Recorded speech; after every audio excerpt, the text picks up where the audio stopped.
number one, siling ko doka kwan ini, no?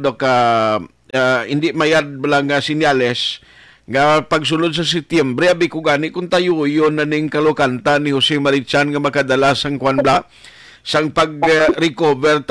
Ang balita, sumungno temprano, pag-announce naman sila nga Martes kung ma-increase naman petroleum products, sir. Yeah, oo. In fact, nga mo weekend daw, hindi ni all Christmas, hindi ni red o white, the blue Christmas ni. Uy, oo. Kaya ang amon basa, depende sa mga information na galing ng tagwa, no, sa Pilipinas, ining fuel increase will continue up to the end of the year. Adjus. Kaya ang Saudi Arabia, which is among number one na supplier, suppose ang Russia, number 2 sila, silang exporter sa fuel, nag-reduce sila sa ilang supply, ginuhinan nila. So, tangan, nagpasaka, tungkol kay kulang ang supply. So, everybody nga nag-export ng kwan, nagpasaka, nagnilumpat sila, upod man sila. Okay. So, take advantage ng mataas na presyo. Almost malapit na $100 per barrel nyo, daw 90 na. Ang basa naman, daw ito end of the year nila pasaan siyang cruise tani. But you know, intermediate fuel, kung ga-monitor ka sa $30, tas sige man sa akin, gamahal nga gamat ng $, almost 57 na. Yes, So, since ang atong kalabanan nga pagkaon, kag iban pag-hydro materials imported, gamahal mang gamahal. Sus. Ang atong nga mga palaklong sa Pilipinas. No? That's number 2. Ari pagid ang cost namon subong nga pasaanon. Ang atong nga labor sector tungod sa kamahalon sa tanan, tigad-dios man tayo man wage increase, no? Okay. So, oh boy, daw di sala kami mayroon kay ang aton senador Subiri, daw nag-untat na siya sa iya itong 150 pesos with the across the board, no? Oo, ginpabilin niya lang rin sa regional na lang, hindi na siya mag-legislate. Siguro nakita yaman doon sa nga ibili na lang na sa regional wage board, hindi na mag-legislate, no? Okay. So, anyway, muntat lang ko na. Pero amo ng klase anon tang Pilipino, no? Grabe. So, pero kami naman, since last week we're expecting this increase to continue or maybe up hopefully to the end of the year. Pero daw lang taon naman, daw up to the end of the year niya, daw ay katapusan niya. So, we're doing our thing, upod ang aton na mga ahinsya sa gobyerno, karang maganhagan ng aton na cross na ginapasaan.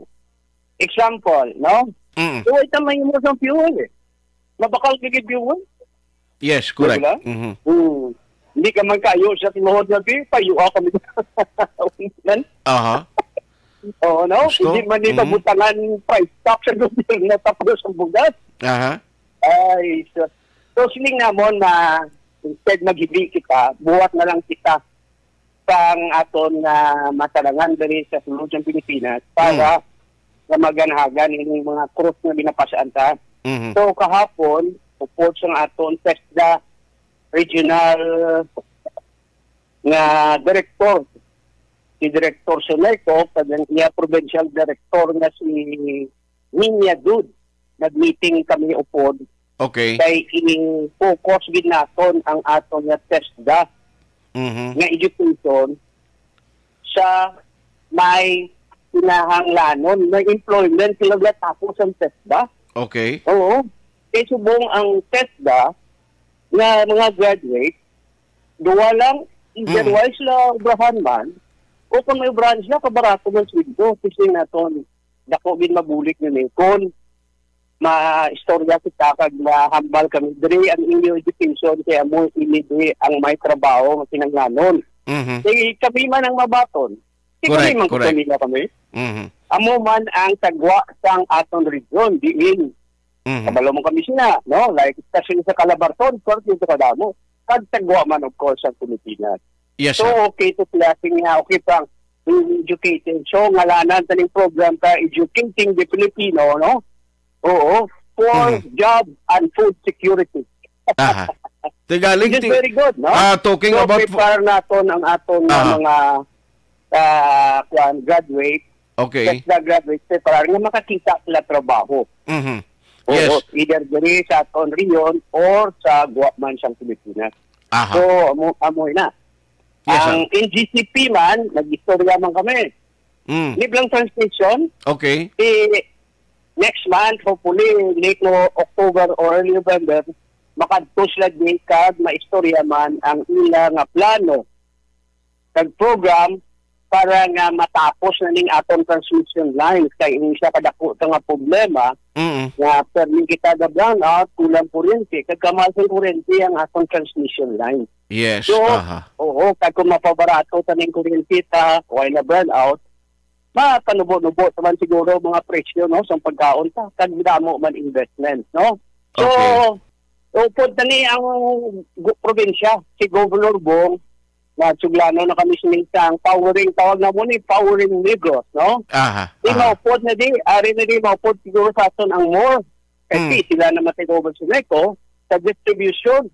Mhm. Mhm. Ang aborted power sa generation maupod man sila. Okay. Kag ang DOA maupod man kay may ara sila subong program nga ang tanan nga renewable tawag nila green grid nga may linya git nga ang ginaproduce ang atong renewable makadabot gid sa mga konsumidor kay subong aral na sila no hindi man nila mabaliga Okay. no. So in short na ginabuhat man kami po sa atong gobyerno nga probinsya. Oo. Kag ang isa na nga ginatinguan tagid ang atong crab industry nga ma-rehabilitate. Gitagaan man tani kuan bulig no financial sang province nga bibuligin yung crab ta. Oo. Nga maka-significant ini kay may export potential mo billion 7 billion pesos. Okay. Thousands nga trabaho ma-create ya sa bilog nga negos. Bilog nga negos damo na da kasag kag damo na da tuwag na picking station sa mga bayan mga picks and crab para may crab meat nga ginakan. Okay. So, Okay. buligan tani in short, well, mahal ang fuel, $10, pero kinanglan na on our own mabuhat ng kita parang atong pagkaon di man magmahal kag may trabaho man ang Pilipino. Yes. I don't know kung may ara na communication sa inyo nga by October kung do may schedule or October or sining nga September may consultation sa sining ginaduso nga pagtaas ng sweldo, sir. Yeah, amo gani na nasa gusto kay na tatlo ang ginatanaw namon. Fuel, peso dollar kag ang waiting fee. Nga ari na sa regional. So na October 5 nga sang atong wage board may istorya namang kita. Yes. Kinabatsling na mo, tungod man siyang kamahalon sa pagkaon, kagkaiwat siyang trabaho, ang aton ng mga Pilipino nga workers is nasalig na lang sa employer, no? Increase. So, daw kami malukdot ng isang problema sa food inflation, mapataas yun. Yes. Alas 8:25 na. Balikan tayo na short while si Sir Frank Carbon o tod ang iya siningalini. Ang inistoryahan ta mo ni realidad ini. Now, kung ang ginalantaw sa mga negosyante magmatuod nga until December nga daw increases na gidlang atubangon naton sa petroleum products, gareklamo gani kag nagaproblema ang mga negosyante much more kung ang mga ordinaryo nga tawo. Ay, grabe. Ti subong siling ni Sir Franco. Sir Frank, sorry, ginanotod ang linyata. Siling ni Sir Frank, kaya na siling niya ba, ari naman, sweldo naman ang ginaingos. Pero sir, ari isingit ko lang niya because ang proposed budget ng Pilipinas will be discussed by the House of Representatives. I-deliberate nila by next week, no? Ang proposed trillion of pesos 2024 national budget. Ugaling, ang katingalaan ko sir, kinamo gareklamo nga ang sa 2024 budget kuno 10 billion pesos gid ang allocation nga ginapangayo for Intel funds sa naglain-lain nga mga government agencies. Daw okay malang ni siya, sir, ang Intel funds para abi sa mga negosyante? Ang aton nga mga officials ng atong government agencies. Nakatuon na sa aton ng mga politicians. Nag-create magla-ila pidap. Oh, correct. Gusto na. This is really a form of corruption. Believe me, I don't know these guys. No? In fact, that will create gingkwa na ni gani unconstitutional, di ba? Gani? Oo. Now, sila, they find a way kung paano naman sila makakakwarta ngayon hindi sila ma-audit. Yes. Intel funds naman ko, no? O boy, may katapusan. Na natunan, gintudluan sila kang atong mga congressmen kasi sila mag-create nila pidap.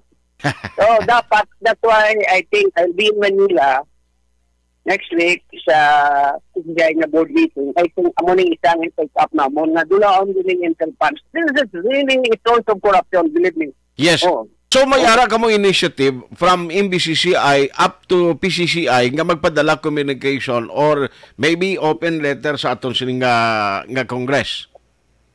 Something like that. Yeah, maybe we will talk with our Senate President, Speaker of the House. So, this Intel funds really is, itintasyon sa corruption. This will matintargin ito. Kaya wait audit mo. Tiyo, kung why ka ron audit na sino ka bing makulbaan ka pa yung magamit siya naman? Kita ordinaryo lang mga Pilipino. Yung kay Shinto tayo, no? Yung namon, boy. Oh, boy. Ang tigap, hindi ganit madula, no? Oo. Yes, para malagyapon, ba't sila yan nagdugang pagiging sa kutsang ulo ng Pilipino, ng Intel funds. Correct. Boy, yung namon. Aha. But anyway, mga kami surrender, may istorya kami next week, base maayo kami meeting sa Senate President at sa Speaker of the House man. Kay Sinig Suberi man ang atong Senate at sa Tinrob Waldes man Speaker. Okay. So malapit man sila sa PCCI. Okay. Yes, sir. On that note, Sir Frank, salamat for the time. Good morning and God bless. Art, nambalang ko yes, sir. Aton provincial government, at city government, why man kapabaya, sige nga problema. That's why si Mayor Alde, subsidize man bugas. Yan na lang bakal bugas. Oo. Among atong gobernador, sige man ideya kung paano pag nga makatag trabaho, kag makahatag sang madamo nga pagkaon. Why man surrender. Bato, yes, bato man. Okay. Sige. Sir Frank, salamat gid, may ngaga. Action Hotline. Nauto ng linya niya, pasalamatin lang sa to, basi mag